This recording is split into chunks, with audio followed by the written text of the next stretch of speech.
Muchas gracias por la invitación, doctor Baranda. Y pues es un honor para mí estar aquí y poder platicar un poco de la función diastólica, que en su momento era muy controvertida. Me acuerdo cuando yo era residente, había algunos residentes superiores que no creían en la disfunción diastólica. Hace años. Decían, no, eso no es cierto. Si tienen la fracción de expulsión normal, no es cierto. Y no creían en la función diastólica. Bueno, pues para entrar en materia, las primeras descripciones de casos de insuficiencia cardíaca se le atribuyen a Hipócrates en 460-370 a.C. En Estados Unidos hay como 5 millones de pacientes con insuficiencia cardíaca, 500,000 nuevos casos al año y 300,000 muertes por año aproximadamente. La insuficiencia cardíaca puede ser con fracción de expulsión deprimida o con fracción de expulsión conservada. La fracción de expulsión deprimida pues, es lo que llaman la insuficiencia cardíaca diastólica. Casi la mitad de los pacientes con insuficiencia cardíaca tienen una fracción de expulsión conservada, y ahí lo relevante de poder identificar la disfunción diastólica en un paciente, para que no pase desapercibido el diagnóstico de insuficiencia cardíaca.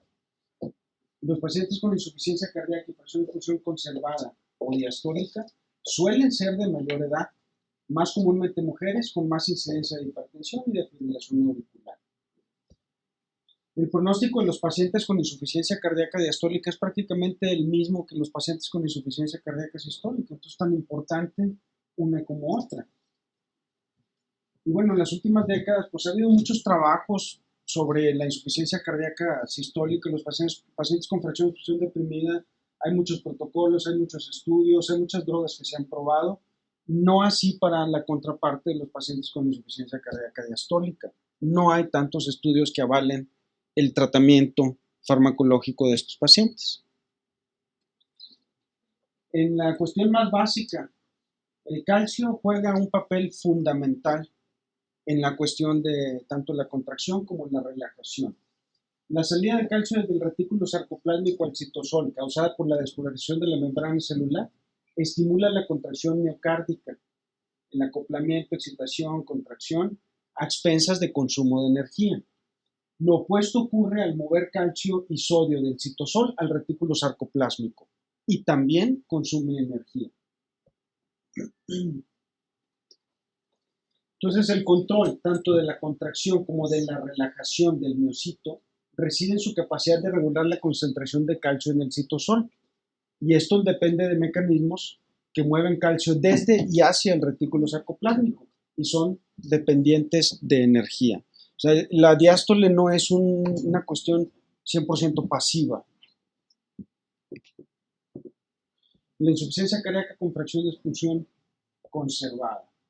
La Sociedad Europea de Cardiología propone los siguientes criterios para el diagnóstico: presencia de signos y síntomas de insuficiencia cardíaca, fracción de expulsión mayor del 50% y evidencia ecocardiográfica de disfunción diastólica. No tiene mucho chiste.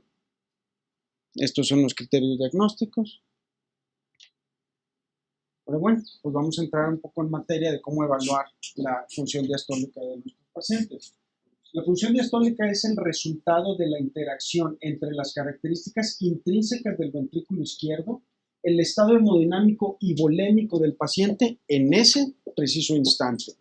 Tenemos que ser conscientes que para la función diastólica no tenemos un gold estándar. No podemos decir el gold estándar de la función diastólica es tal, porque ni la presión en cuña ni la presión final diastólica del ventrículo izquierdo va a ser el gold estándar, porque esa ahorita puede ser una, y si el paciente se sobrecarga de líquidos o empieza a usar diuréticos, en días cambia totalmente. El estado de un paciente puede cambiar rápidamente y la reevaluación ecocardiográfica puede revelar cambios dinámicos de los diferentes parámetros ecocardiográficos de función diastólica en periodos relativamente cortos. Estamos acostumbrados a que los estudios dicen, no, el seguimiento de 3 meses a 6 meses, pero porque así es como hacen el seguimiento, así estaba en el protocolo. Pero si nosotros lo hacemos antes, podemos encontrar cambios en cuestión de días.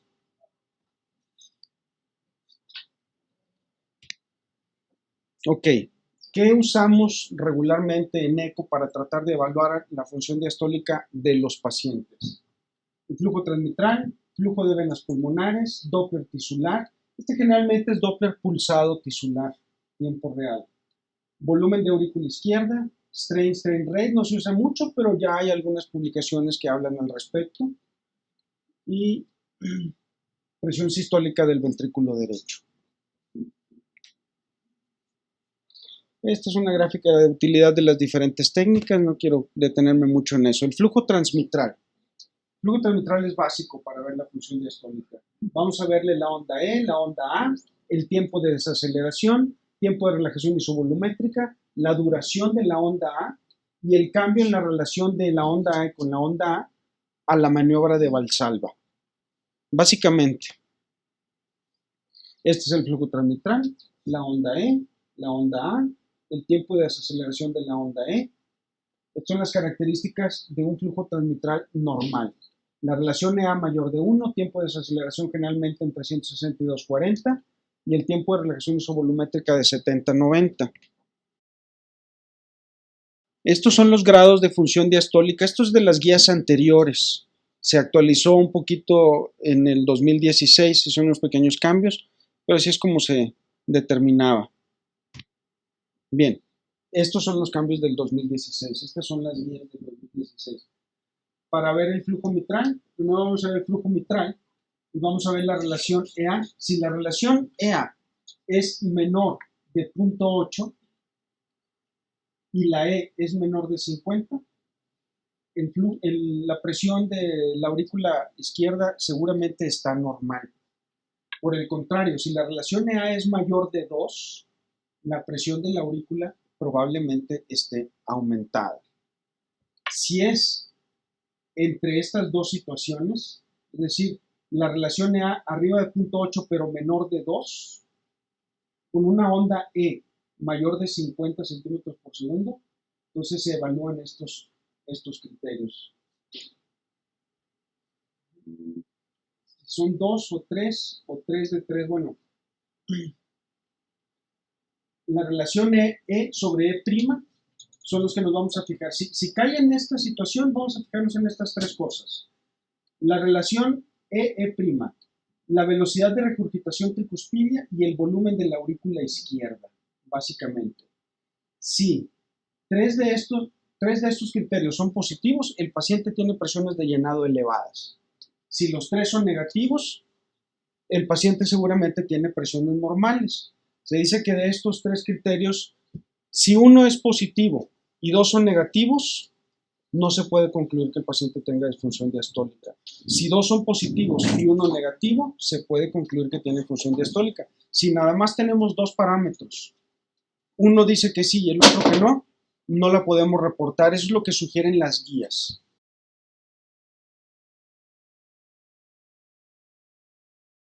Limitaciones del flujo transmitral.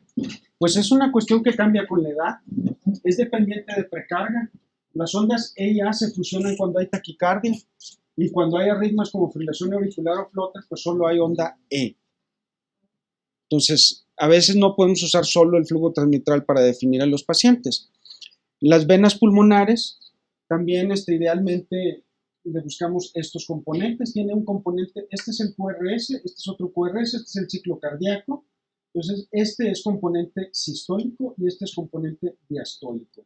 Vemos el sistólico, vemos el diastólico y vemos el flujo reverso que corresponde a la contracción auricular. Y la duración del flujo A reverso. La duración del flujo A reverso generalmente es más corta que la de la onda A transmitral. Cuando la onda A reversa dura en tiempo más que la onda A transmitral, puede hablar de disfunción diastólica. Bueno, esto es fisiología. El flujo de venas pulmonares se divide en tres fases. Sistólica o de reservorio es cuando la válvula está cerrada, se refiere a la sístole del ciclo cardíaco, la sístole ventricular, la válvula está cerrada, el anillo mitral se desplaza hacia abajo. La diastólica temprana o de conducto es cuando se abre la válvula y la aurícula prácticamente sirve como un conducto. Y la tercera fase, que es la de contracción auricular, es cuando vemos el flujo reverso en las venas pulmonares. Si quieren interrumpir o hacer alguna pregunta, por favor, siéntanse libres. Lo bueno de que la audiencia no es tan grande. Bueno, Las venas pulmonares, pues son algunas de las características de las venas pulmonares. Predicen la elevación de las presiones de llenado del ventrículo izquierdo cuando la fracción sistólica es más pequeña que la diastólica. Esto en adultos. En pacientes muy jóvenes pueden tener un predominio del flujo diastólico por la succión tan importante que tiene el ventrículo izquierdo en pacientes jóvenes. En pacientes mayores de 40 años, generalmente el flujo de venas pulmonares es de predominio sistólico. Entonces, cuando es más pequeño el componente sistólico, puede hablar de disfunción diastólica. La velocidad de la onda A reversa mayor de 35 centímetros por segundo también habla de disfunción diastólica, y la duración de la onda A reversa 30 milisegundos mayor que la onda A transmitral también habla de disfunción diastólica. El Doppler tisular, otro de los parámetros que usamos mucho para evaluar la función diastólica. Es una técnica coreográfica que va a medir directamente la velocidad del tejido. Lo que vamos a usar principalmente para la función diastólica es Doppler tisular pulsado tiempo real, es lo que más usamos. Ponemos el color, ponemos el Doppler pulsado y ese es el más común. Podemos capturar imágenes de color, de TDI color, y después postprocesarlas, pero generalmente para una evaluación en cama del paciente pues usamos el tiempo real.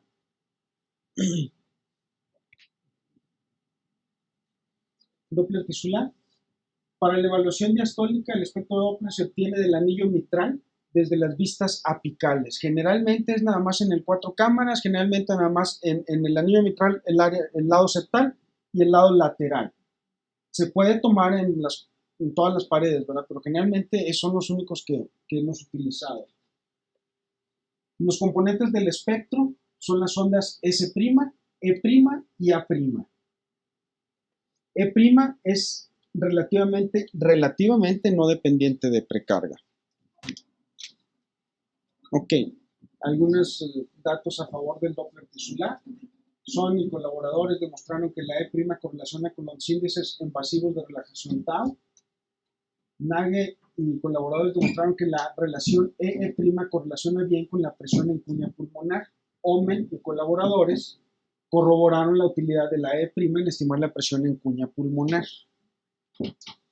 Y desde entonces la E' ha demostrado también ser útil aún con cardiopatía hipertrófica, taquicardia sinusal, fibrilación auricular y postrasplante cardíaco, que son situaciones especiales en las que la función diastólica puede valorarse un poquito diferente, ¿no? De hecho, el doctor Vargas va a dar una plática de situaciones especiales para valorar la función diastólica.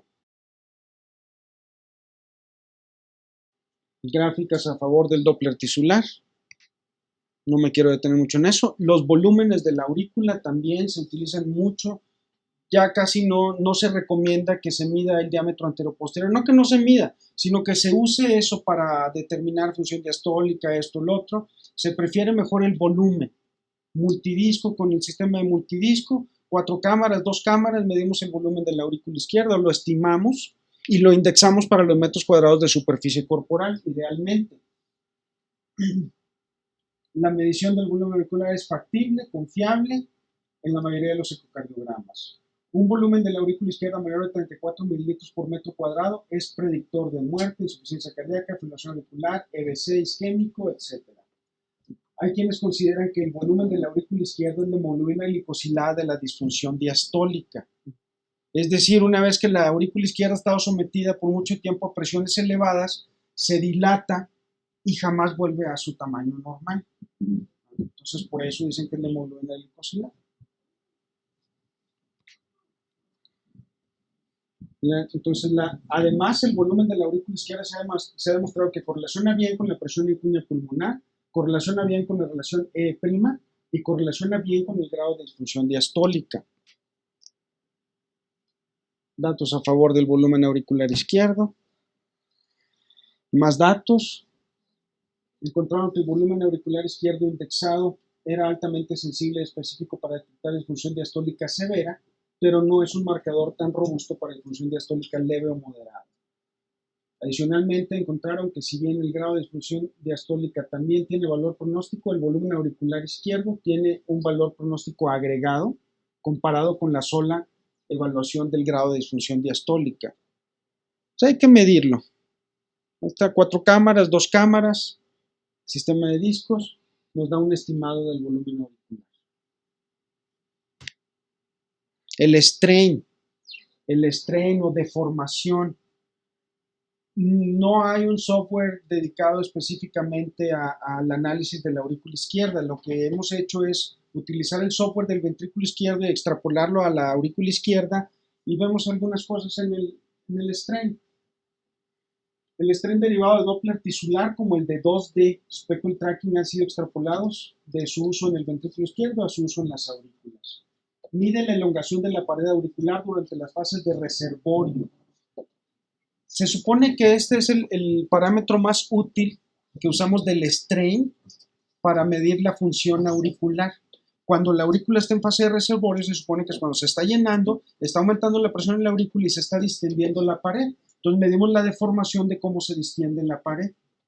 Si está muy rígida, la pared probablemente tenga presiones muy altas y la deformación va a ser menor.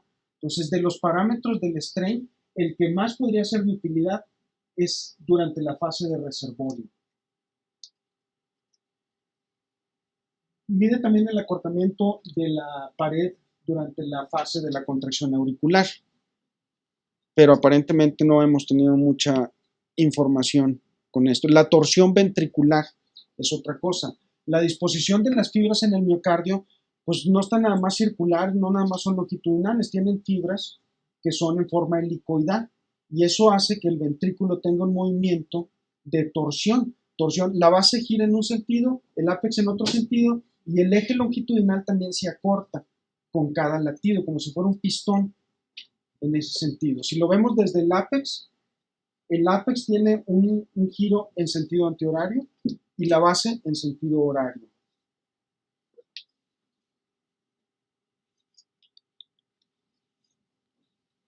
Muy bien. Más de la torsión. Mide el ángulo de desplazamiento transversal del ventrículo izquierdo sobre su propio eje, normalizado al acortamiento longitudinal. En sujetos normales, la rotación apical es de menos 11.6 y la base de 4.8 más menos 1.7 grados. Wang y colaboradores encontraron que en pacientes con insuficiencia cardíaca diastólica el strain longitudinal y radial están disminuidos, pero el strain circunferencial y la torsión se encuentran preservados. Esto es en pacientes con insuficiencia cardíaca diastólica. En pacientes con insuficiencia cardíaca sistólica, tanto el strain longitudinal, radial y circunferencial y la torsión, todos se encuentran disminuidos. Guías para la evaluación de la función diastólica. En el 2009, Nauge y colaboradores publicaron por primera vez guías de función diastólica y hay una actualización en el 2016 que realmente está sencilla, no agrega mucho más, trata de hacerlo un poco más sencillo. Es esta, ya la había mostrado. Y esto se recomienda también en pacientes con fracción de expulsión normal.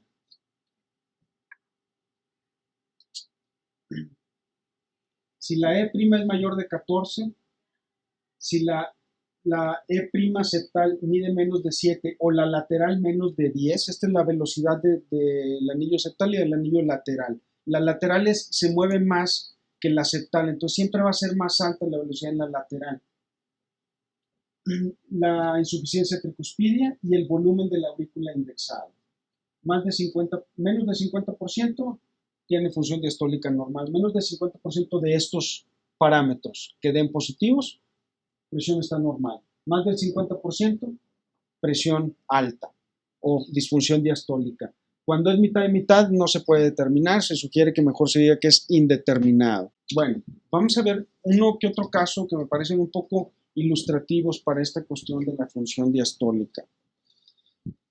Este caso está interesante. Un masculino de 81 años de edad, vive en un rancho, se conoce con hipertensión, se manejaba con los sartán 50 miligramos cada 24 horas por años.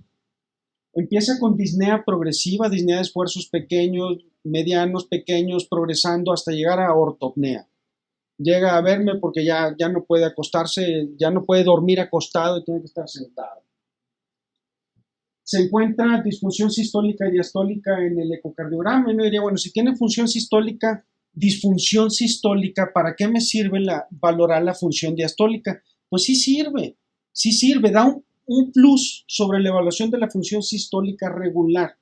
¿Por qué? Porque estos pacientes que traen una fracción de expulsión del 20%, yo puedo ver a un paciente con 20% en edema pulmonar y un paciente con 20% de fracción de expulsión asintomático.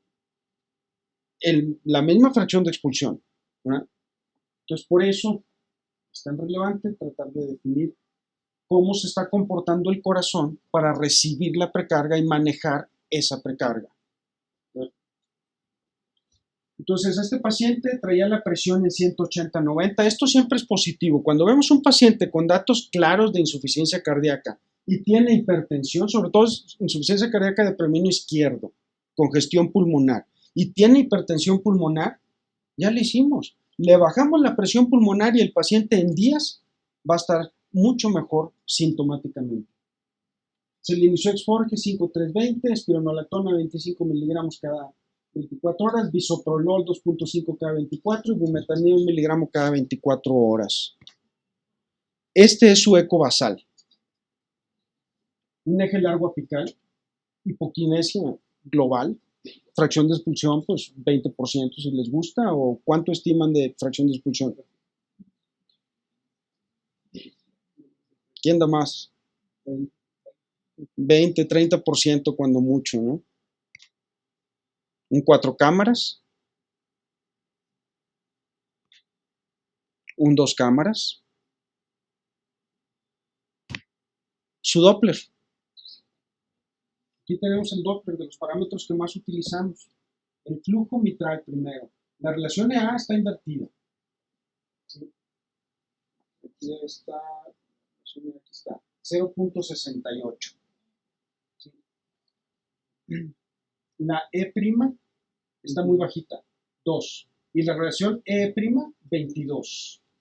Las venas pulmonares no se ve muy claro, pero pareciera que es de predominio diastólico. Aquí está el QRS, aquí está otro, pareciera más bien de predominio diastólico. Y esto es la insuficiencia tricuspidea. Tenía una insuficiencia tricuspidea muy trivial, pero si alcanza a determinar un gradiente de 32.6, 33. Más lo que traiga de presión venosa central, pónganle 5, son 38 milímetros de mercurio. Entonces cumple la relación, la presión pulmonar y predominio diastólico en el flujo de venas pulmonares. El paciente tiene presiones de llenado elevadas. Es pseudonormal. Pseudonormal se puede decir, aunque esté invertida la relación EA, porque la onda E mide más de 0.5. Entonces se puede decir que es pseudonormalizado, o grado 2, como le quieran llamar. Pseudonormalizado se usa más para cuando el patrón parece normal. Una semana después, con el tratamiento, asintomático, ya no tiene síntomas, ya se siente como si nada, ya se siente curado. Presión arterial 138/72, sin efectos secundarios del tratamiento aparentemente. Y aquí está su eco, a la semana.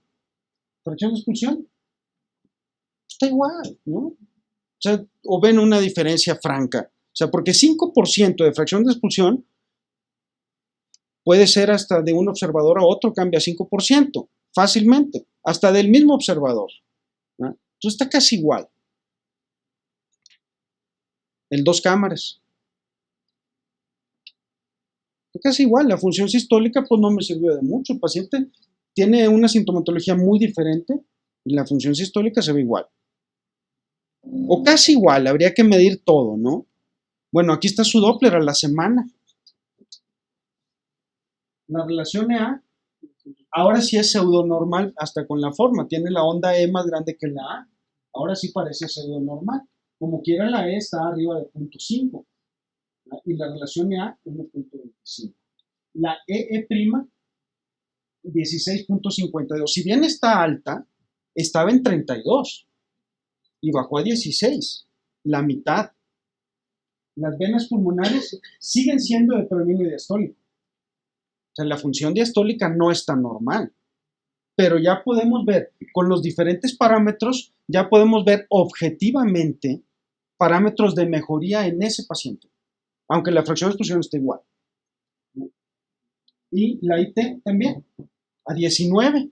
El gradiente estaba en 30 y tantos, 33. Para 19, pues bueno, y los síntomas desaparecieron. Entonces, aunque el paciente tenga disfunción sistólica, tiene su utilidad valorar la función diastólica. Caso 2. El más típico, la fracción de expulsión conservada, etc. Femenino, 77 años, se conocía con FA paroxística, estaba con sotalol, se conocía con hipertensión, tiene un marcapasos bicameral, había tenido un viaje reciente a China y ingresa al hospital con edema pulmonar de pocos días de evolución disnea y llega con edema pulmonar prácticamente en insuficiencia respiratoria. Respondió rápidamente a diuréticos nitratos y ventilación no invasiva. A los 30 minutos, 40 minutos ya estaba muy bien con la ventilación no invasiva. Este es su eco de ingreso. La fracción de expulsión, ¿para cuánto les gusta? Pues cuando menos son 50 si tienen, ¿no? O sea, se ve normal la fracción de expulsión. Este es el 2 cámaras. La paciente estaba en ritmo sinusal cuando llegó a emergencias. Y este es un strain con speckle tracking, menos 16. No está, menos 16, no está tan normal, aunque no está tan deprimido el strain. Pero normalmente en estas máquinas General Electric, un paciente sano generalmente nos da 18, 20. Ya 16 ya empieza a acercarse a los límites inferiores de lo normal. Esta es sus parámetros Doppler al momento del ingreso. Relación EA, muy alta la E con respecto a la relación de esta, aquí está, 2.6 de la relación EA. La E', esta chiquita, 6, y la E', 16.41, la relación E'. ¿No? La insuficiencia tricuspidia, el gradiente es de 42, más lo que traiga de presión venosa central, si le suman 5, trae como 48. Trae hipertensión pulmonar. Y este es un QRS, este es otro, esto es sístole, esto es diástole. Las venas pulmonares tienen un franco predominio diastólico. ¿No? El paciente tiene presiones de llenado elevadas y la fracción de expulsión está conservada. Bien. El volumen de la aurícula izquierda. 42.4 mililitros por metro cuadrado, también grande. Bueno, se le hizo un ecoestrés con dobutamina, pues bueno, a lo mejor es un flash pulmonar y edema y está haciendo isquemia, hizo el edema, bueno, hazle un eco de estrés. Está bajo el efecto de la dobuta. ¿Qué les parece? Fracción de expulsión, como el 70, ¿no? ¿Defectos sanguinarios? Ninguno. 2 cámaras. Está bien, no tiene isquemia. Bueno, pues no la metemos a angio, pero sí se le hizo un TAC, como quiera, una angiotomografía que demostró que no había lesiones obstructivas en las coronarias. Pero también se interrogó el marcapasos que traía y tenía grabados ahí unos eventos y había estado teniendo episodios de fibrilación auricular prolongados con respuesta ventricular rápida. Pudo haber hecho una cardiopatía por taquicardia y esa haber sido una de las causas del edema pulmonar que tuvo. Se le cambió el antiarrítmico, se inició tratamiento farmacológico para insuficiencia cardíaca. 8 días después, a la semana, asintomática, tomando su medicamento adecuadamente y sin efectos secundarios. La misma paciente. Ahí está su Doppler otra vez. La relación EA en 1. La onda E6 y la relación EE' bajó de 16 a 9. Las venas pulmonares eran de franco predominio diastólico y ahora es de predominio sistólico. Y este es el diastólico. La IT, no recuerdo cuánto estaba, pero debe haber bajado. Estaba como en 30 y tantos, ¿no? Bajó 20 y tantos, no mucho, pero 48. Ok. Bueno, pues ahí está. Nada más. Y la fracción de expulsión pues, sigue normal, sigue la misma fracción de expulsión. Entonces, sí existe la insuficiencia cardíaca diastólica. Caso 3, un caso que me llamó mucho la atención. Este es un caso de consulta. El paciente traía una costocondritis, es un paciente que vive en McAllen, trabaja allá, pero de origen hispano, y no le gusta atenderse allá. Fue con un dolor de costocondritis y ya le hicieron el cuento largo porque el electro no estaba normal. Traía un electro anormal, dolor, ya le iban a hacer cateterismo y todo, se asustó, dijo en Estados Unidos cuesta muy caro y se fue para Monterrey. Llega a la consulta, el dolor era una costocondritis, por lo demás cardiovascularmente se refería prácticamente asintomático. La presión arterial sí se conocía con hipertensión y no se manejaba muy adecuadamente la hipertensión. El eco demostró una hipertrofia mixta, disfunción sistólica del ventrículo izquierdo y disfunción diastólica del ventrículo izquierdo. Estas son algunas de sus imágenes. Ya cuando vemos esto, el índice de masa en 200.9 gramos por metro cuadrado, está muy alta la masa. Ya cuando el paciente tiene una hipertrofia tan franca, ahora el diámetro, si nada más el diámetro sistólico está en 6.4 centímetros, el diastólico no sale ahí, pero pues 7, 8. ¿No? Entonces ya cuando tenemos eso, la función diastólica muy probablemente no va a estar normal. Ahí está el ventrículo izquierdo. Increíble que esté asintomático, ¿no? Pues él se refiere asintomático. En este punto, el ventrículo derecho mucho más pequeño y con un movimiento, apreciativamente su función es mucho mejor que la del izquierdo. El 2 cámaras. El volumen, 317 mililitros en diástole el ventrículo izquierdo. Después del tratamiento, no lo tengo el otro volumen, pero después del tratamiento, nada más que este paciente lo vi como hasta 2 meses después, bajó a 280 el volumen. Este es el Doppler, cuando llegó. Relación EA invertida, 0.64 y la onda E mayor de 0.5. La onda E', 3 y la relación en 26.6. El flujo de venas pulmonares es lo que sistólico.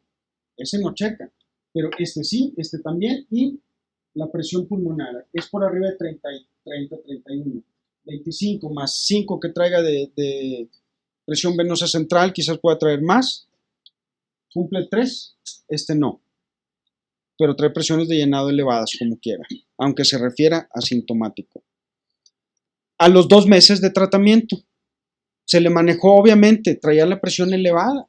Se le manejó la presión como primera opción, obviamente, y bueno, este es 2 meses después. Sí se ve mejor la función sistólica. Si no, no tengo la medida de la fracción de expulsión, pero es evidente que sí mejoró. Pero bueno, son 2 meses después del tratamiento. El volumen, como les dije, pues sí bajó. Este es el 2 cámaras. Bueno, este paciente en particular me acordé de otra cosa. Tiene otra cosa. No están aquí esas imágenes, pero aquí tiene una imagen sugestiva de trombo en el ápex. También se anticoaguló al paciente.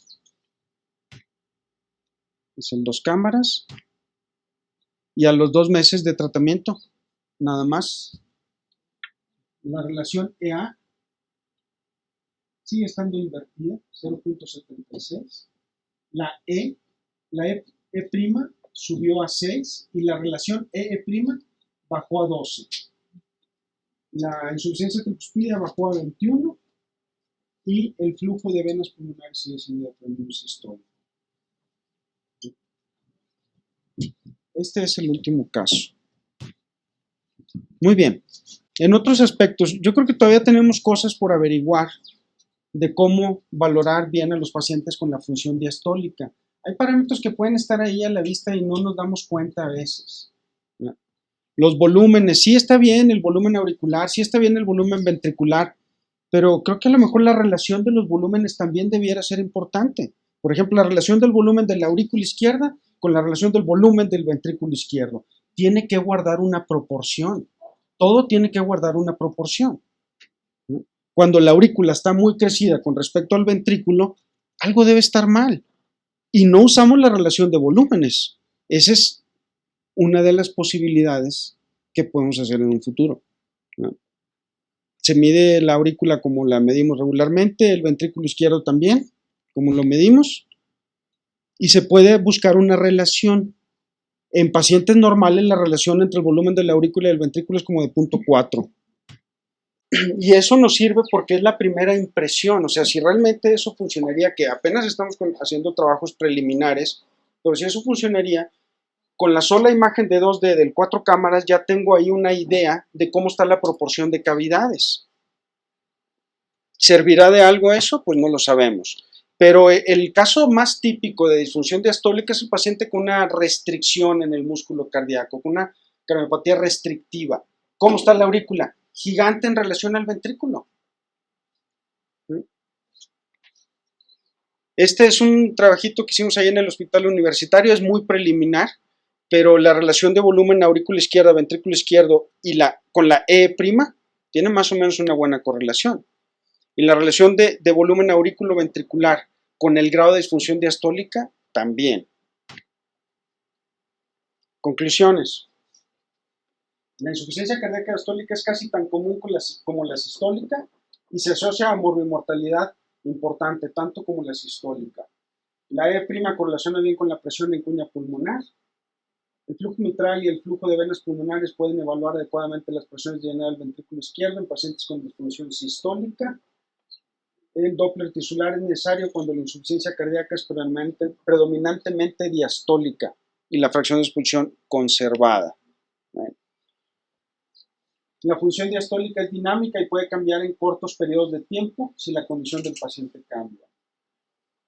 La evaluación ecocardiográfica de la función diastólica es imperfecta aún, por lo que se requiere de una aproximación diagnóstica ordenada y más investigación al respecto para mejorar la certeza diagnóstica del eco.